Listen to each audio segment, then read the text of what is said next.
What's up, violinists? Today we're going to be talking about your champions and their roles and how to gear them accordingly to make them more efficient and effective at their role.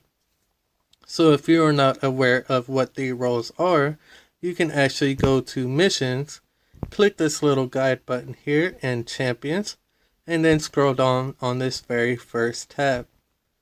Here you will have a list of the roles that each champion is going to be in. So the very first one, as you can see, is the fighter, which is a balanced frontline warrior who can deal damage and take a few hits before dying. So in this video, as our fighter, we are going to be using the Fire Monkey King Sun Wukong, and I will give you my personal opinions on how fighters should be built, with him being my example. Now, to start, what stats I personally like to put on my fighters is actually max HP, attack, and defense as the primary stats I'm looking for, as well as giving them a decent amount of crit rate and crit damage to keep them able to sustain high amounts of damage.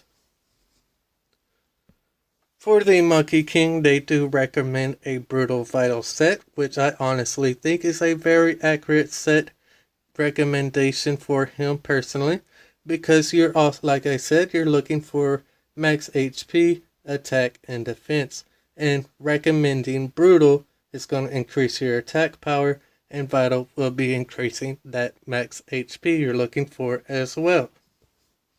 My particular build for the Fire Monkey King is attack percent on the shoulders, and as you can see, I did focus on attack, max HP, defense, and crit rate.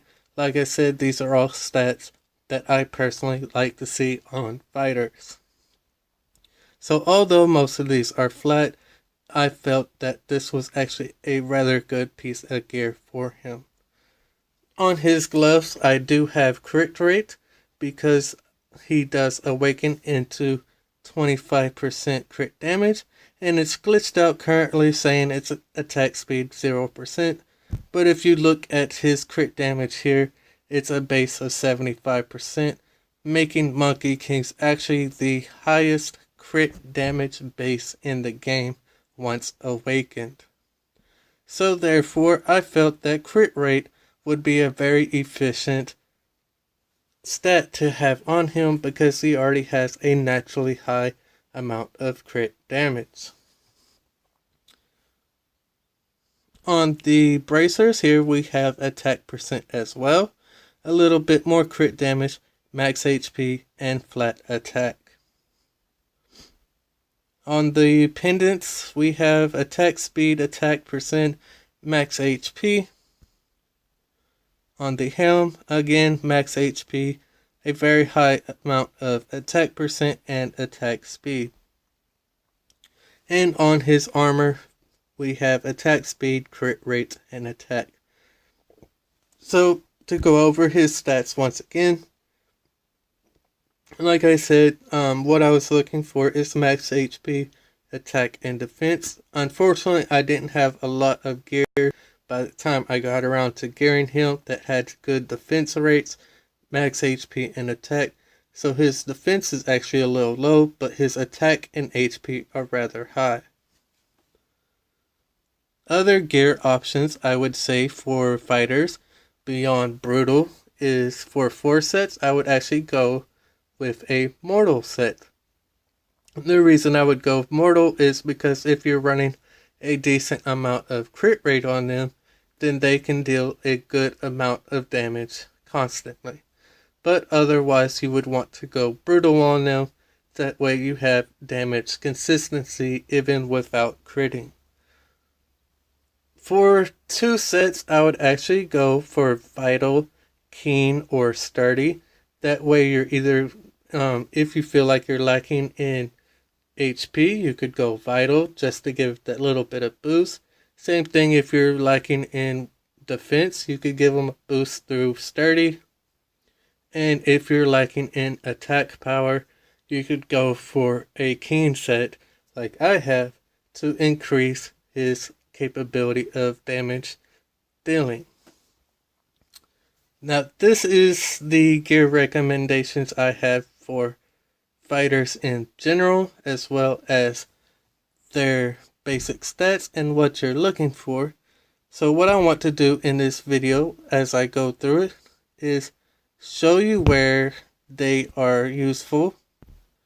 Vampiric also is another set. I did not mention that one. They're very good on Vampiric because they have that consistent damage ability, as well as the ability to sustain and take hits as well. So therefore they can be very effective farmers.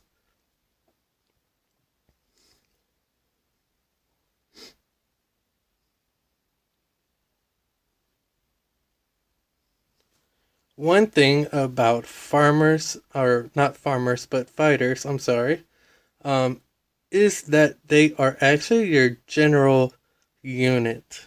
They can literally go in every part of the game that's currently available to us, such as scenarios. They're good farmers, like I just mentioned.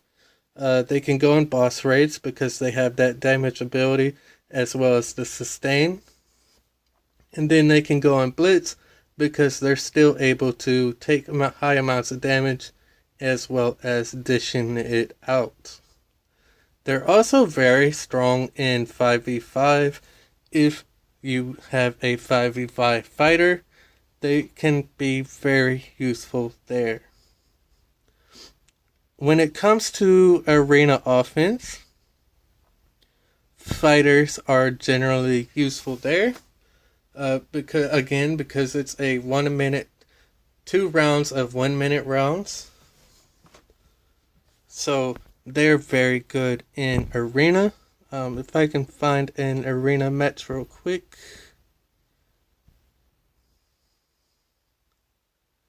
Okay, don't know if I can take this one.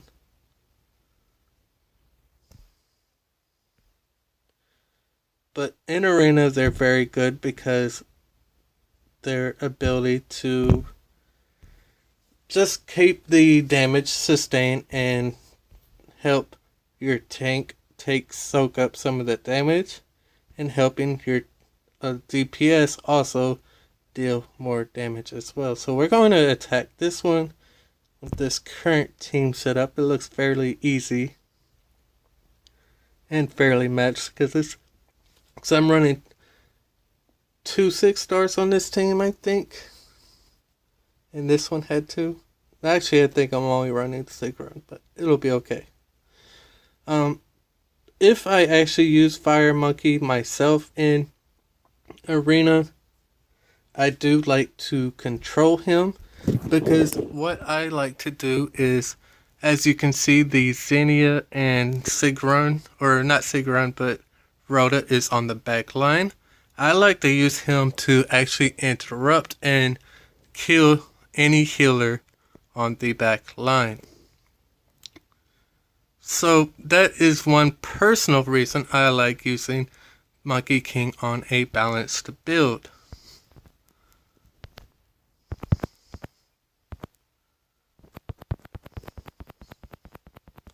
And as you see there, I just pretty much pulled that Xenia out the way and took her out before she was even able to heal.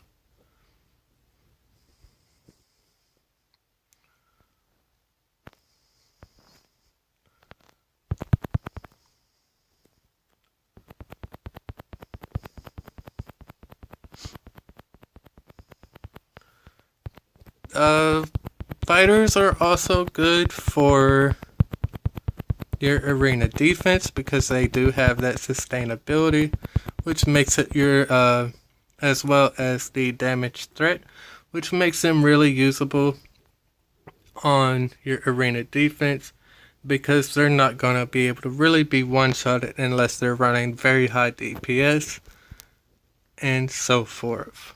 So, like I said, fighters can literally be used in every aspect of the game, and that's what makes them probably the most useful unit in the game. So I hope this video helps you guys on stuff. If you do like it, please leave a comment below, as well as hitting that like button and subscribing to my channel, because I will be going over all the other roles on this list. And once again, before I end, I want to show you what this list is. So the next one, I will be going over supports. That video will actually be a little bit longer because there are several different types of supports in the game, such as healers, buffers, and debuffers. But once again, guys, thank you for watching, and I shall see you in the next video.